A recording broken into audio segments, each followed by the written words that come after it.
Think about the worst moment of your life. Not a bad day, not a disappointment. The moment when something that felt permanent suddenly wasn't. The moment when you realized something is broken and it may never be fixed. Now imagine that moment happening to the entire human race, all at once. That's how the Bible begins.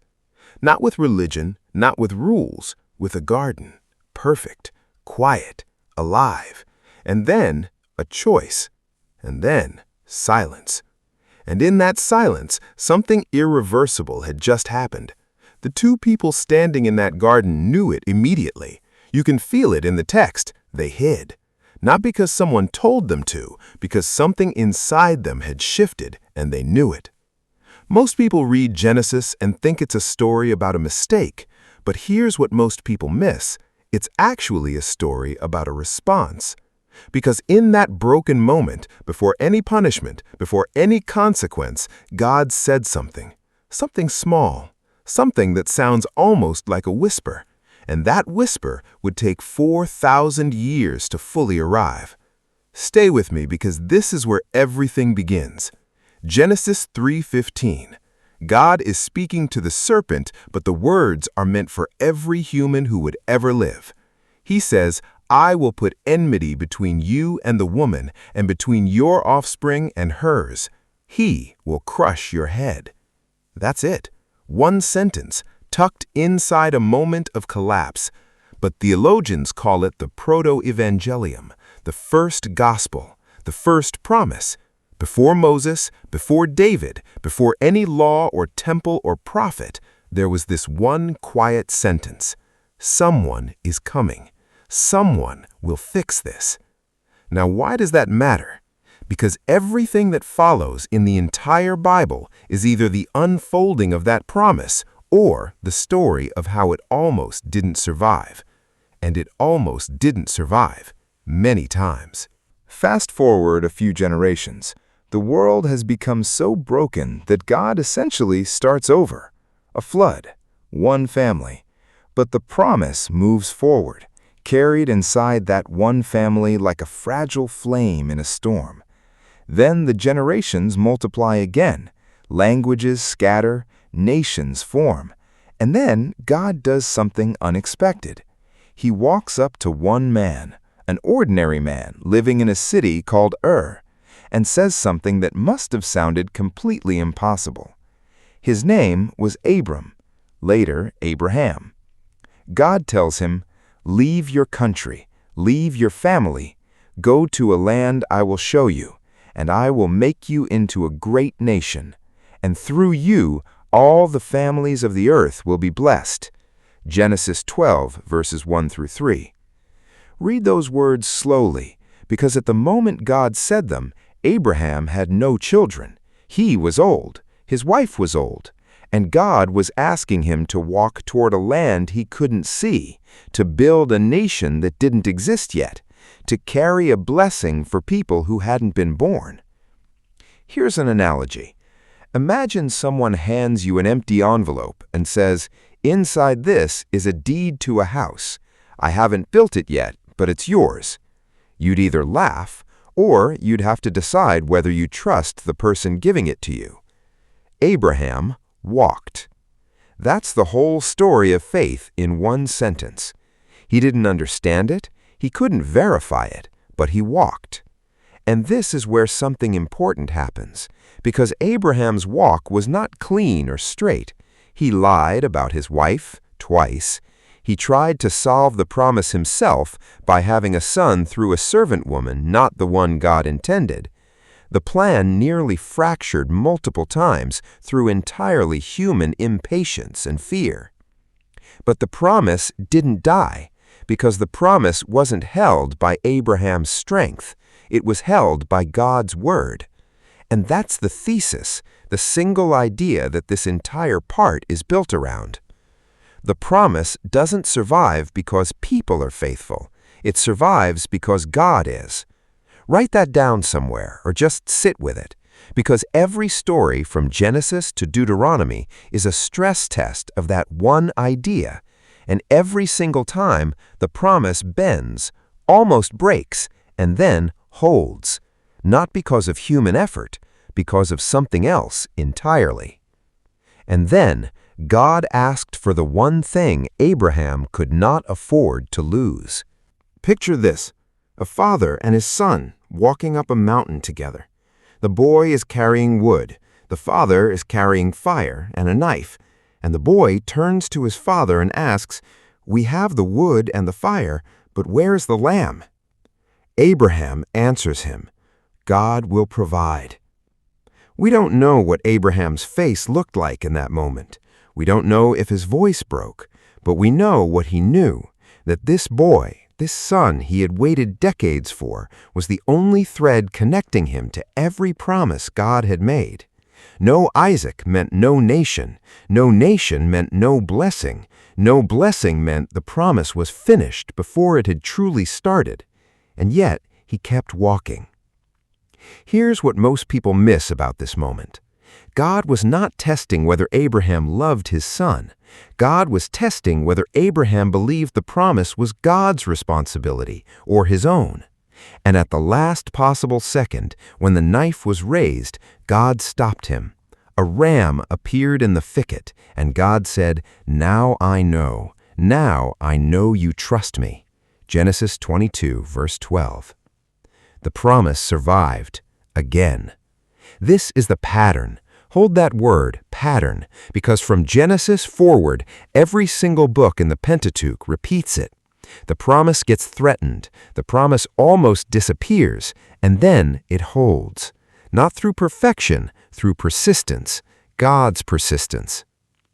Move forward now, 400 years. This is where Exodus begins. 400 years of silence, 400 years of slavery. The descendants of Abraham, the people who were supposed to be a blessing to the whole world, are making bricks in Egypt under a Pharaoh who doesn't even remember Joseph. And if you're reading this as a first-time reader, you might think, did God forget? Did the promise expire? Did something go wrong? That question, has God forgotten, is one of the most honest questions in the entire Bible. And Exodus answers it directly. A burning bush, a man named Moses, a murderer, a fugitive, a man who had run from his own people and his own identity, standing alone in a desert. And God speaks. Exodus 3, verse 7. I have seen the suffering of my people. I have heard their cry. I know their pain, and I have come down to rescue them. Read that again slowly. I have seen, I have heard, I know, I have come. 4 declarations, not 1, 4, as if God knew that after 400 years of silence, 1 word wouldn't be enough. The promise hadn't expired. It had been moving underground, like a river beneath dry earth, invisible, but still flowing, still going somewhere. But here's where it gets even more interesting. God doesn't send an angel. He doesn't send a sign in the sky. He sends Moses, a broken, reluctant, speech-impaired man who didn't even want the assignment. And that's not accidental, because the entire Bible keeps making this same quiet point. God consistently works through the people least qualified by human standards, because if the outcome depended on their ability, we'd credit them, and the story would be about them. The story is not about them. Now, Leviticus feels like a detour. Most people skip it. But stop for a moment and ask, why does it exist? An entire book about sacrifices, rituals, priests, blood. What is it actually saying? Here's the simplest way to understand Leviticus. It's a book about a problem that hasn't been solved yet. How does a broken, sinful human being stand in the presence of a perfectly holy God? The answer Leviticus gives is not yet directly, not yet fully, but here is a temporary bridge, a sacrifice, a substitute, something that stands in the gap for now. And underneath every ritual in Leviticus is a shadow, the outline of something better that hasn't arrived yet. That shadow has a shape, but we're not there yet. Then Numbers, an 11-day journey that took 40 years. An entire generation stood at the edge of everything God had promised and turned back, not because they lacked evidence. They had seen the plagues. They had walked through a parted sea. They had eaten bread that fell from the sky. But when the moment came to step forward, fear was louder than memory.